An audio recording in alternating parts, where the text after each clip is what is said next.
Shalom, selamat hari Minggu saudaraku yang terkasih. Pada hari Minggu ini kita masih diberikan Tuhan kesempatan untuk dapat menerima dan menyampaikan firman Tuhan. Di dalam menyongsong pelaksanaan pelayanan kita di hari Minggu ini, kiranya kita selalu berharap dalam pertolongan Tuhan, meyakinkan diri kita dan mampu meyakinkan orang lain. Apalagi di dalam menyampaikan kebenaran ini, kita meminta kebenaran itu kepada sumbernya, yaitu Tuhan, agar dapat menolong kita untuk memahami dan menjadi pelaku firman yang hidup di dalam kehidupan kita. Sebelumnya, saudaraku, kita akan meminta pertolongan Tuhan di dalam doa kita bersatu. Segala puji syukur kami panjatkan kehadirat-Mu Tuhan. Kebaikan penyertaan-Mu begitu besar yang boleh kami terima sampai saat ini. Harapan kami dengan rendah hati kami datang memuji dan memuliakan Engkau. Ajar kami Bapa agar firman ini bermanfaat terlebih-lebih dalam pertumbuhan iman adik-adik kami yang ada di sekolah minggu. Terima kasih Tuhan, di dalam nama Yesus kami berdoa dan berserah kepadamu. Haleluya, amin. Saudaraku, pada hari Minggu ini yang menjadi invokasio ataupun ayat hafalan kita adalah kasihanilah sesamamu manusia seperti dirimu sendiri, yang tertulis di dalam Matius pasal 22 ayat 39b. Dan yang menjadi bacaan remaja dari kitab Matius 7 ayat 1 sampai dengan ayat 5. Bahan Alkitab dari Kisah Para Rasul pasal 10 ayat 28 sampai 34. Kami akan membacakan firman ini kepada kita sekalian. Ia berkata kepada mereka, "Kamu tahu betapa kerasnya larangan bagi seorang Yahudi untuk bergaul dengan orang-orang yang bukan Yahudi atau masuk ke rumah mereka.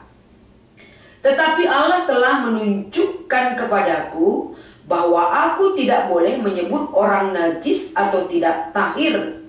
Itulah sebabnya aku tidak berkeberatan ketika aku dipanggil lalu datang kemari.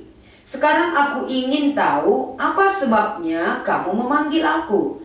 Jawab Kornelius, 4 hari yang lalu, kira-kira pada waktu yang sama seperti sekarang, yaitu jam 3 petang, aku sedang berdoa di rumah. Tiba-tiba ada orang berdiri di depanku, pakaiannya berkilau-kilau. Dan ia berkata, "Kornelius, doamu telah didengarkan Allah dan sedekahmu telah diingatkan di hadapannya. Suruhlah orang ke Yope untuk menjemput Simon yang disebut Petrus. Ia sedang menumpang di rumah Simon, seorang penyamak kulit yang tinggal di tepi laut. Karena itu segera kusuruh orang kepadamu, dan dengan senang hati engkau telah datang. Sekarang kami semua sudah hadir di sini di hadapan Allah untuk mendengarkan apa yang ditegaskan Allah kepadamu." Lalu mulailah Petrus berbicara, katanya, "Sesungguhnya aku telah mengerti bahwa Allah tidak membedakan orang." Demikian pembacaan firman Tuhan pada hari Minggu ini. Dan yang menjadi tema kita adalah toleransi beragama. Shalom saudaraku yang terkasih di dalam Kristus Yesus. Banyak perbedaan pendapat, perbedaan persepsi, perbedaan rasa, perbedaan sikap, cara berbicara, dan lain sebagainya yang kita temui di dalam kehidupan kita. Tapi semua itu menggiring kita memahami bagaimana kekayaan Allah yang membuat perbedaan itu, bahwa segala sesuatu yang Dia jadikan adalah baik adanya dan sempurna adanya dari karya Tuhan tersebut. Tapi saudara-saudara, bagaimana kita hidup dan dewasa di dalam perbedaan itu? Banyak hal yang tidak bisa kita terima dengan kacamata ataupun pandangan kita sebagai manusia. Banyak yang perlu diperbaiki di dalam diri kita agar kita diperbaharui dan mampu mewujudkan satu kedewasaan iman, agar menyikapi kehidupan itu semakin baik adanya dalam cara pandang kita memperlakukan orang lain dan menunjukkan wibawa Tuhan itu sebagai guru dan pengajar yang utama yang memperbaharui hidup kita. Kita ajar adik-adik kita pada hari Minggu ini bagaimana mereka menyebutkan perbedaan-perbedaan yang sering mereka temui dalam hidupnya, baik di sekolah, baik di lingkungan keluarga, di lingkungan teman bermain, dan lain sebagainya. Pasti adik-adik kita banyak memberikan contoh-contoh. Kemudian kita tanya adik-adik kita juga bagaimana sikap mereka terhadap perbedaan-perbedaan yang mereka temui di lingkungan mereka. Tentu adik-adik kita juga pasti berbeda pandangan dan konsep berpikir mereka memperlakukan sikap hidup untuk berhadapan dengan perbedaan dengan apa yang mereka miliki. Tapi kita bawa adik-adik kita hari Minggu ini sebagai pelayan KKR yang diperlengkapi dan diberkati oleh Tuhan. Salah satu yang kita berikan pemahaman yang baru dari perikop kita, Kisah Para Rasul 10 ayat 28 sampai 34. Hal apakah yang diberikan poin penting di dalam memahami firman ini? Kita melihat yang pertama, saudaraku yang terkasih, bagaimana Petrus menyadari bahwa Allah tidak membedakan orang berdasarkan bangsa atau latar belakang.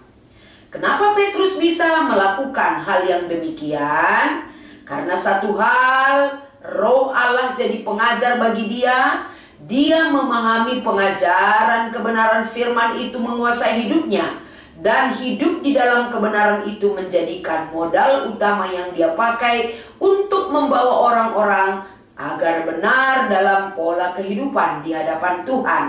Dan yang kedua adalah di ayat 28 dan ayat 34. Allah telah memerintahkan Petrus untuk pergi ke rumah Kornelius, seorang non-Yahudi, dan menyampaikan Injil di sana. Di ayat 29 sampai 33. Peristiwa ini menandai dimulainya pekerjaan Allah yang sangat luas ke bangsa-bangsa lain. Tidak terbatas hanya kepada orang Yahudi. Artinya secara menyeluruh kita melihat ketika dimulainya pengajaran itu kepada seluruh bangsa-bangsa, disinilah pengutusan itu terjadi bagi diri Petrus. Selanjutnya kita lihat poin per poin dari perikop kita. Di ayat 28 Petrus mengakui bahwa secara tradisional orang Yahudi sangat dilarang bergaul dengan non-Yahudi. Bahkan bersentuhan, bahkan mengunjungi rumahnya pun tidak bisa.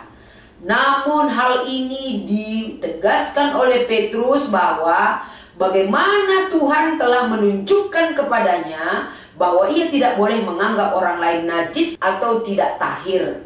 Jadi ini merupakan satu paradigma baru, membukakan wawasan yang seluas-luasnya agar berita Injil itu disampaikan kepada semua orang. Di ayat 29 saudaraku, kita melihat Petrus menjelaskan bagaimana ia tidak keberatan dia dengan senang hati dipanggil ke rumah Kornelius.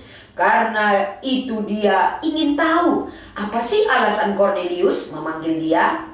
Sehingga alasan itu disampaikan oleh Kornelius di ayat 30 sampai 33. Kornelius menjelaskan bahwa ia telah didatangi oleh seorang malaikat dan menyuruhnya untuk memanggil Petrus. Kornelius dan keluarganya berkumpul untuk mendengarkan apa yang dikatakan oleh Petrus. Dan di ayat 34 boleh kita sampaikan juga sampai ayat 35. Petrus mulai berbicara dan ia menyampaikan bahwa Allah tidak membedakan orang, tetapi menerima semua orang yang takut akan Dia dan melakukan kebenaran, tidak peduli dari bangsa manapun mereka berasal. Ini inti pengajaran Paulus. Jadi saudara-saudara yang terkasih, jelas sekali pengajaran itu mengangkat harkat dan martabat semua bangsa, memberikan kesempatan kepada semua bangsa untuk dijadikan Tuhan sebagai anak-anak yang terkasih, yang hidup di dalam kebenarannya, yang rindu kapanpun melakukan segala firman dan perintah Tuhan. Jadi dari peristiwa ini sangat penting sekali bahwa rencana keselamatan Allah tidak hanya untuk orang Yahudi. Orang Yahudi tidak boleh merasa eksklusif, tapi untuk semua bangsa. Ini adalah awal dari perluasan Injil ke seluruh dunia. Ini juga menunjukkan bahwa Allah bekerja melalui Roh Kudus untuk membimbing dan mengarahkan orang-orang percaya. Bahkan ketika mereka mungkin memiliki prasangka atau pemahaman yang terbatas, Roh Allah bekerja bagi setiap orang yang Dia pakai untuk menyatakan satu kebesaran pernyataan Tuhan. Dari tema kita toleransi beragama di hari Minggu ini, bagaimana kita bisa memiliki toleransi beragama? Dari Matius pasal 22 ayat 39b, kasihanilah sesamamu manusia seperti dirimu sendiri. Semua dimulai dalam kasih. Kasih yang menggelora di dalam diri kita, dan kita pancarkan itu kepada orang lain. Jadi untuk dapat kasih ini kita wujudkan, agar kita bisa memiliki toleransi beragama yang kuat, bacaan remaja Matius 7 ayat 1-5. Jangan lupa untuk meminta segala apa yang kita butuhkan kepada Tuhan. Di mana kita tidak mampu, di mana kita tidak bisa melakukan perintah ini, Tuhan Yesus mengajar kita untuk selalu meminta segala apa yang kita butuhkan sebagai modal kita dalam melakukan kehendak Tuhan. Di dalam toleransi beragama, adik-adik kita juga sering bertemu dengan orang-orang yang berbeda suku, agama, ras, dan lain sebagainya di tempat sekolah mereka, dimanapun mereka berada.